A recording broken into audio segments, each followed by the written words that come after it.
Hello students, कैसे हो आप सभी। आई होप सभी अच्छे होंगे। आज हम करेंगे 1.2 एक्सरसाइज के जो एग्जाम्पल है 5 से लेकर 9th एग्जाम्पल। ठीक है, तो देखिए 4 एग्जाम्पल हमने कर लिए थे, आज हम कर रहे हैं 5th एग्जाम्पल। 5th एग्जाम्पल में आपको क्या दिया हुआ है, फाइंड द जीसीडी।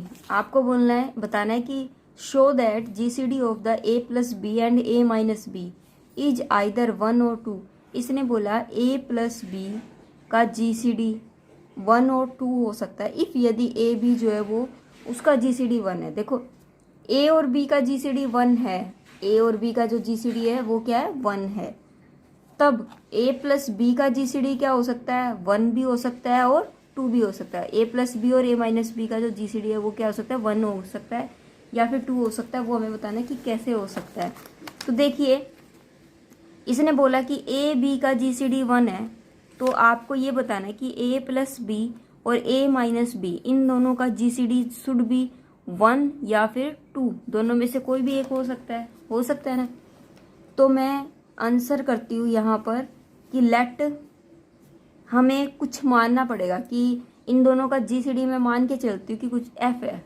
ठीक है, तो मैं लेट कर लेती हूँ, let F be the GCD of A plus B और ए माइनस बी। ठीक है, इन दोनों का जीसीडी क्या है, एफ है। ठीक है, अगर इसका एफ जीसीडी है तो एफ इसको डिवाइड भी करेगा। ये बात तो क्लियर है ना कि एफ अगर इसका जीसीडी होता है तो वो ए प्लस बी को भी डिवाइड करेगा और एफ जो है वो ए माइनस बी को भी क्या करेगा, डिवाइड करेगा बाय डिविजिबिलिटी, ठीक है, इट मीन्स हम लिख सकते हैं यहाँ पर कि F divides sum and difference of A plus B and A minus B. Clear है इतनी बात। अगर ये एफ जो है वो इसको भी डिवाइड करता है, एफ इसको भी डिवाइड करता है, देखो सेम चीज दोनों को डिवाइड करती है, तो मैं इन दोनों का सम करके भी लिख सकती हूँ ना। पीछे हमने ये प्रॉपर्टी पढ़ी है, जो है वो पढ़ी है, हमने प्रॉपर्टी पीछे पढ़ी है कि अगर ऐसा है तो इसका सम अगर मैं करूं तो क्या होगा, a प्लस बी, ठीक है, प्लस में a माइनस बी, जिससे हम b को b से कैंसिल कर देंगे। एक बार तो मैंने प्लस कर दिया और एक बार मैं माइनस ले सकती हूँ, a प्लस बी माइनस में a माइनस माइनस प्लस का b, ये इससे कैंसिल हो जाएगा। तो f तो डिवाइड करेगा 2a को और f डिवाइड करेगा 2b को। ठीक है, दोनों चीज हो गई। इट मीन्स क्या है कि f जो है वो 2a को भी डिवाइड कर रहा है 2b को भी, तो f इज कॉमन। हम क्या कह सकते हैं, f जो है वो कॉमन डिवाइजर है, divisor of 2a and 2b। देखो f क्या हो जाएगा, 2a और 2b का कॉमन डिवाइजर हो जाएगा। अगर यह कॉमन डिवाइजर हो सकता है तो f जो है वो डिवाइड करेगा। अगर कॉमन डिवाइजर अगर होता है ना, कॉमन डिवाइजर जो होता है वो क्या होता है, जीसीडी से छोटा होता है, जीसीडी से क्या होता है, छोटा। अगर कॉमन डिवाइजर की बात की जा रही है तो वो जीसीडी को भी डिवाइड करेगा। ठीक है, जैसे कि मान लीजिए जीसीडी आपके पास कोई नंबर है 12 है कोई नंबर, इसका जीसीडी क्या है 4 है, जीसीडी इसका कितना होगा 6 होगा, आई थिंक सो 6 होगा इसका जीसीडी। ठीक है, लेकिन इसका कॉमन डिवाइजर क्या है 4 है, कि भाई ये 4 से भी डिवाइड करता है, हाईएस्ट तो ये 6 से डिवाइड कर रहा है और बीच में 4 से भी कर रहा है, ये 3 से भी कर रहा है, 2 से भी कर रहा है, ये सारे इसके क्या है, कॉमन डिवाइजर है। और जीसीडी आपका इसका ये है, तो इसको डिवाइड कॉमन डिवाइजर कर रहा है ना, करेगा। तो हम क्या लिखेंगे, F divide the GCD of 2a and 2b। ठीक है, तो एफ को हम क्या लिख सकते हैं, एफ डिवाइड करेगा जीसीडी ऑफ 2a और 2b। अगर मैं 2 कॉमन ले लूं देन, अगर f में से 2 कॉमन ले लूं तो a कोमा b, तो यहाँ क्या हो जाएगा, आपको पता है कि ए बी का जीसीडी क्या है, 1 है, तो मैं यहाँ क्या लिख सकती हूँ, 2 लिख सकती हूँ। ठीक है, अब देखो f डिवाइड कर रहा है 2 को, अब 2 को अगर f डिवाइड करेगा तो f क्या होना चाहिए, या तो वो 1 होगा या फिर क्या होगा, वो 2 होगा। अगर 3 लोगे तो वो डिवाइड ही नहीं करेगा। तो मैं क्या कह सकती हूँ कि f क्या हो सकता है, मे बी 1 भी हो सकता है और मे बी 2 भी हो सकता है, ठीक है। तो then we can say that GCD of a plus B and a minus B is 1 और 2, ठीक है। हो गया क्लियर। उसके बाद हम आते हैं नेक्स्ट क्वेश्चन पर। नेक्स्ट क्वेश्चन में क्या दिया हुआ है, क्वेश्चन नंबर 6 में,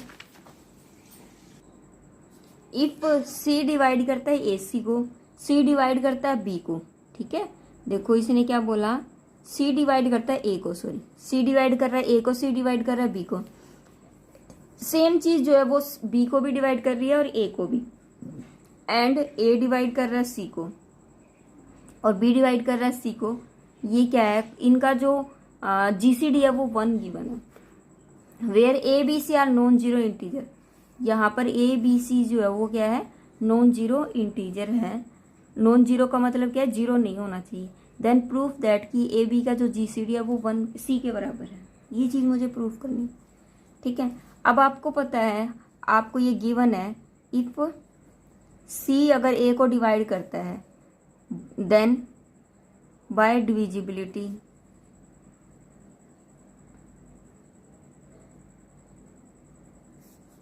A इज इक्वल टू में CA1 हो जाएगा, first equation.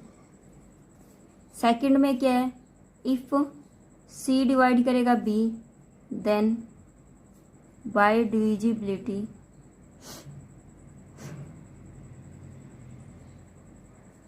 B is equal to में CA या CB1, ठीक है। तो गिवन क्या है मुझे, देन गिवन दैट, गिवन क्या है मुझे, गिवन है कि A बाई C और B बाई C का जो GCD है वो 1 है। अगर GCD मुझे 1 है तो मैं इसको एक लीनियर कॉम्बिनेशन इक्वेशन में लिख सकती हूँ। कैसे, कि A by C x plus में B by C y is equal to में 1। We can write in a linear combination, we can write in linear combination, ठीक है। हो गया। तो मैं इस तरीके से इसको क्या लिख सकती हूँ, लीनियर कॉम्बिनेशन। अगर मैं मल्टीप्लाई कर दूँ, मल्टीप्लाई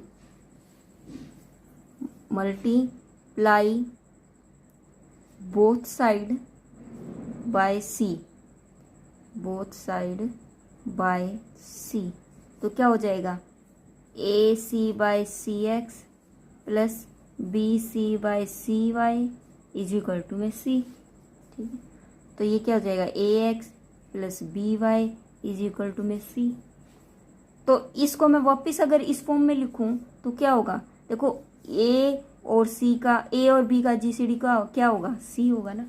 देखो जब मैं इस चीज को इस फॉर्म में लिख सकती हूँ तो इस चीज को भी तो इस फॉर्म में लिख सकती हूँ ना, कि मेरा AX प्लस में BX जब लीनियर कॉम्बिनेशन में लिखा तो वो C के इक्वल आ रहा है। तो हम लीनियर कॉम्बिनेशन में किसको लिखते हैं, इसको ही लिखते हैं कि A B का GCD क्या आ रहा है, C आ रहा है। तो ये हमारा क्या हो जाएगा, हेंस प्रूफ हो जाएगा। क्लियर है इतनी बार, ठीक है। क्वेश्चन नंबर 8 में क्या दिया हुआ है, सॉरी 7, इसने क्या बोला, find the positive integer A and B। आपको A और B की वैल्यू निकालनी है, ठीक है। जिसमें उसने ये बोल दिया कि A B का GCD आपको 20 दे रखा है और LCM जो है A B का 840 दे रखा है और हमें 2 नंबर A B निकालने हैं, ठीक है। तो आपको एक फॉर्मूला बताया था कि क्या होता है कि A B का GCD और A B का LCM वो किसके बराबर होता है, A डॉट B होता है ना, होता है, ठीक है। तो देखो अब हमें ये पता है कि A B का GCD अगर 20 है तो 20 जो है वो A को भी डिवाइड करेगा एंड 20 B को भी डिवाइड करेगा। By divisibility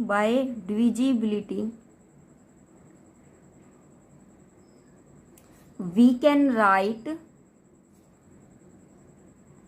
it A is equal to में 20 कुछ भी ले सकते हो आप, x ले सकते हो, x and y is any integer,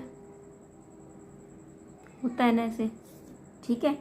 तो A इज इक्वल टू में 20x हो गया और B इज इक्वल टू में क्या हो गया, 20y मान लिया। क्लियर है मेरी बात?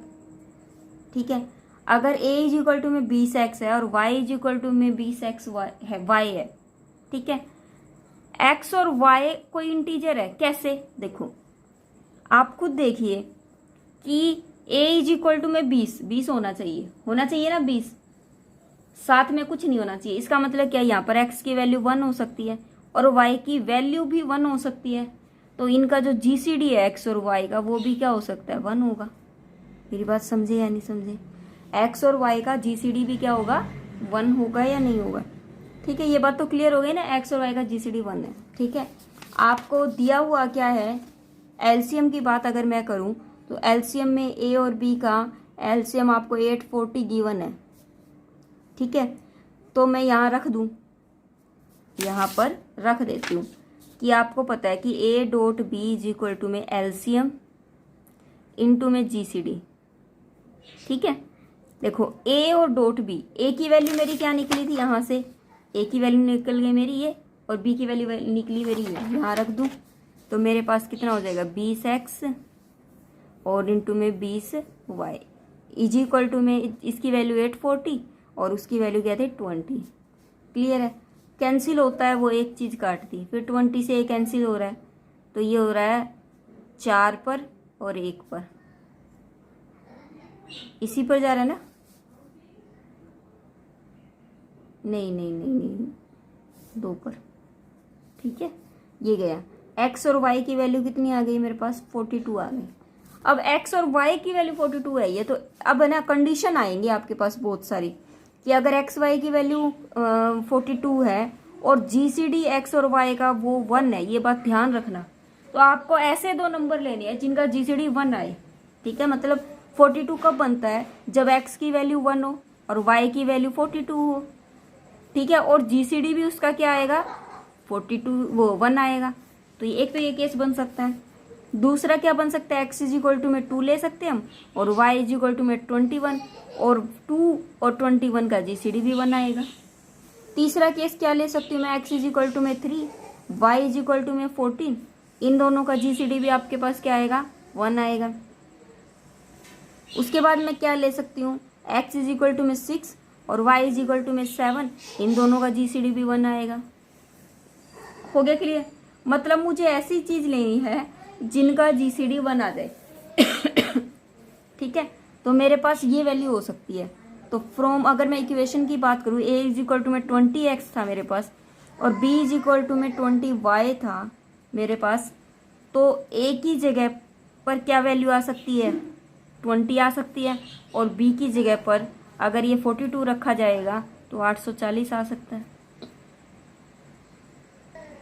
दूसरे केस में x की जगह पर अगर 2 रखूं तो a की वैल्यू या 2 रखती हूँ तो 40 आ सकती है, और b की जगह पर ये रखूं तो ये हो सकता है 2 1 कम 2, 2 दूनी 4, 420 हो सकता है।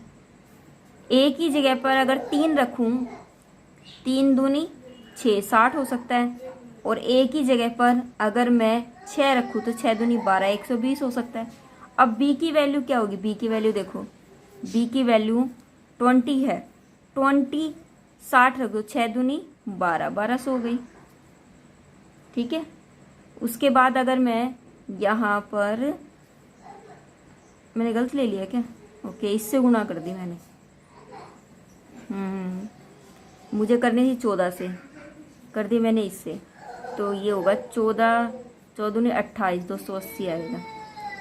7 से करूँगी तो इसकी मेरे पास आएगा 7 दूनी 14, 140। ठीक है, तो ये मेरे पास x और y की वैल्यू निकालनी थी, वही निकल जाएगी। इसी तरीके से a की वैल्यू और b की वैल्यू निकालनी थी, तो a की ये वैल्यू निकलेगी और b की ये वैल्यू निकलेगी, बस यही हमें निकालना था। क्वेश्चन नंबर 8, इसने बोला कि proof that there are no pair of x and y, satisfy करे x प्लस वाई को। इसने बोला x और y की वैल्यू जो है ना वो इस कंडीशन को सेटिस्फाई नहीं करती, ना ही इस कंडीशन को सेटिस्फाई करती है। तो आपको ये प्रूफ करके दिखाना है। ठीक है, आपको प्रूफ करके दिखाना है। जब भी हमें ऐसी चीजें प्रूफ करनी होती है तो हम क्या करते हैं, उल्टा लेके चलते हैं, अपोजिट, कि लेट कर लेते हैं, लेट इफ पॉसिबल। ठीक है, let there exist integer X Y satisfy. ठीक है, हो गया क्लियर। तब अगर सेटिस्फाई करेगा तो x plus Y is equal to 100 satisfy है, और एक्स वाई का जो जीसीडी है वो भी सेटिस्फाई है, 3 के बराबर आएगा। इट मीन जीसीडी अगर 3 है तो 3 जो है वो डिवाइड करेगा x को भी, 3 डिवाइड करेगा y को भी bye divisibility.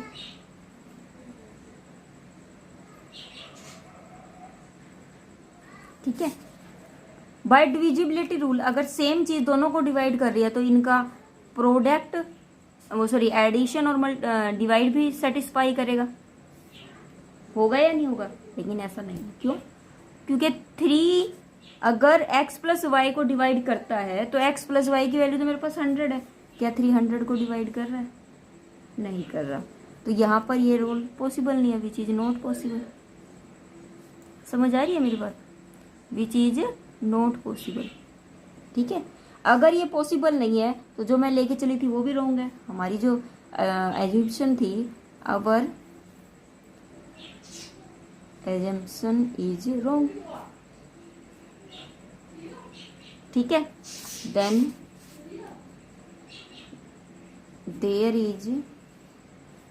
There exist no integer X and Y satisfy. Clear है मेरी बात? ठीक है, क्वेश्चन नंबर नेक्स्ट।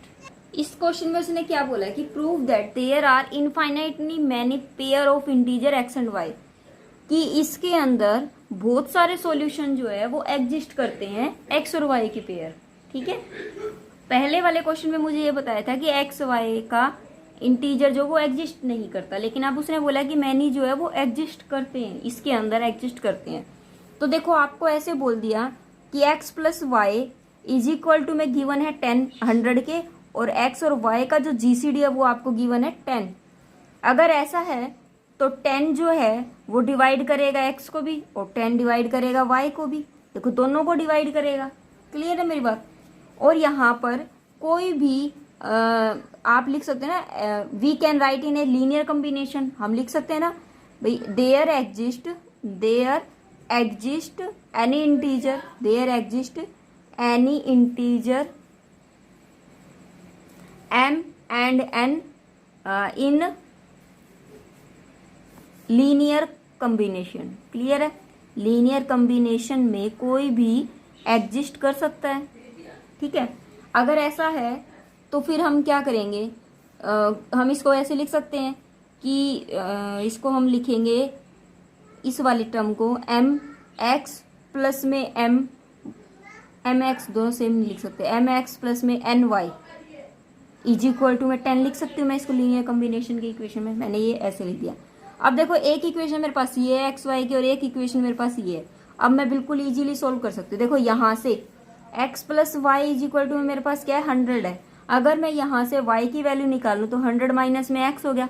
अगर मैं ये वैल्यू इसमें पुट कर दूं तो देखिए एम एक्स प्लस में n, y की जगह पर मैंने रख दिया 100 माइनस में x इज इक्वल टू में 10 हो गया। अगर इसकी बात करें सोल्व की तो ये कितना हो जाएगा 100 n हो गया माइनस में N X is equal to में 10 हो गया।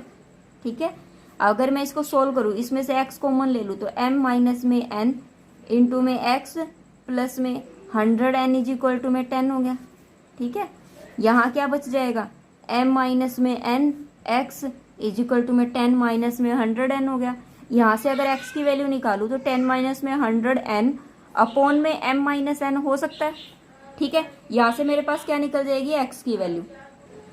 क्लियर है इतनी बात? अब देखो मैं यहाँ पर m और n की वैल्यू कुछ भी मान सकती हूँ, m और n की वैल्यू जो है मैं कुछ भी ले सकती हूँ। लेकिन ये बात हमेशा याद रखना, जो भी वैल्यू आप लेते हो ना उसका टोटल जो है ना यहाँ पर क्या आना चाहिए 10 आना चाहिए। क्या आना चाहिए 10 आना चाहिए, या फिर आप ये कह सकते हो जीसीडी 10 आना चाहिए। इस तरीके से आपको जो है वो स्टेटमेंट को लेना है। जीसीडी तो 10 नहीं आ सकता, लेकिन मल्टीप्लीकेशन जो है ना वो 10 आ सकती है। या फिर आप कोई भी एक बार इंटीजर लेके देखो। अब हम क्या करते हैं, मान लीजिए कि मैंने m इज इक्वल टू में 10 ले लिया and n is equal to में -1 ले लिया और मैंने इस इक्वेशन में पुट कर दिया, तो x इज इक्वल टू में कितना हो जाएगा, 10 माइनस में 100 इंटू में 1 अपॉन में -1 सॉरी, m कितना है मेरे पास 10 है और ये माइनस पहले से था, माइनस माइनस प्लस 1 हो गया, तो ये कितना हो जाएगा 10 प्लस में 100 अपॉन में 11, तो ये हो जाएगा 100, 10 अपॉन में 11, तो ये हो गया आपके पास 10, तो 10 हो गया। x की वैल्यू मेरे पास कितनी आ गई 10, x की वैल्यू मेरे पास 10 आई है और y की वैल्यू में अगर मैं ये पुट कर दूं तो y इज इक्वल टू में 100 माइनस में 10 इज इक्वल टू में 90 हो जाएगा। ठीक है, दूसरा क्या ले लेती हूँ, अगर मैं m इज इक्वल टू में 5 ले लेती हूँ और n इज इक्वल टू में -2 ले लेती हूँ। ठीक है, ये बात ध्यान रखना कि इनकी जो प्रोडक्ट है ना वो 10 आनी चाहिए, प्रोडक्ट जो है वो क्या होनी चाहिए 10 होनी चाहिए। ठीक है, मैंने यहाँ ले लिया, अगर मैं इसे पुट कर दूँ इन इक्वेशन में तो मेरे पास क्या आता है, x इज इक्वल टू में यहाँ 10 था, माइनस में 100 इंटू में -2 अपॉन में m की जगह पर 5 रखा, माइनस माइनस ये प्लस का हो गया, यहाँ पर 2 आ गया। ठीक है, ये हो जाएगा 10 प्लस में ये हो गया 200 अपॉन में 7, ये कितना हो गया मेरे पास, मैंने कोई गलती कर दी लगता है, 210 होगा ये, 210 अपॉन में 7, तो 7 ये 21 30 हो गया। तो y x की वैल्यू मेरे पास 30 आ गई। अगर मैं y में पुट कर दूं, y इज इक्वल टू में क्या था मेरे पास 100 माइनस में x, तो y इज इक्वल टू में 100 माइनस में x की जगह पर अगर मैं 30 रख दूं तो 70 आ गया। तो देखो x अगर आप कोई भी वैल्यू रखते हो, बस उसने यही बात कहा है कि अगर मैं different value of X Y की लेती हूँ, मैंने दो वैल्यू एक्स और वाई की अलग अलग रख के देख ली, एक्स की भी अलग रखती हूँ वाई की भी अलग रख दी, तो दोनों वैल्यू अगर मैं अलग अलग ले रही हूँ ना, माइनस में भी ले ली इसने, अगर प्लस में लेते तो प्लस में भी ले सकते थे, लेकिन प्लस में मैंने क्यों नहीं ली, पता है क्यों नहीं ली, क्योंकि ना यहाँ पर अगर मैं प्लस लेती हूँ ना तो ये माइनस रहता और बड़ी स्टेटमेंट मेरी घटती तो माइनस में ही रहती, इसीलिए मैंने क्या लिया प्लस लिया था, सॉरी माइनस लिया था, ताकि प्लस जो है वो माइनस माइनस प्लस हो जाए और स्टेटमेंट जो है ओवरऑल वो प्लस में रहे। क्लियर है मेरी बात, बस हमें यही निकालना था और कुछ नहीं। तो आज हम इतना ही करेंगे, नेक्स्ट वीडियो में हम नेक्स्ट क्वेश्चन के साथ मिलते हैं, तब तक के लिए bye bye, take care, thank you, have a nice day.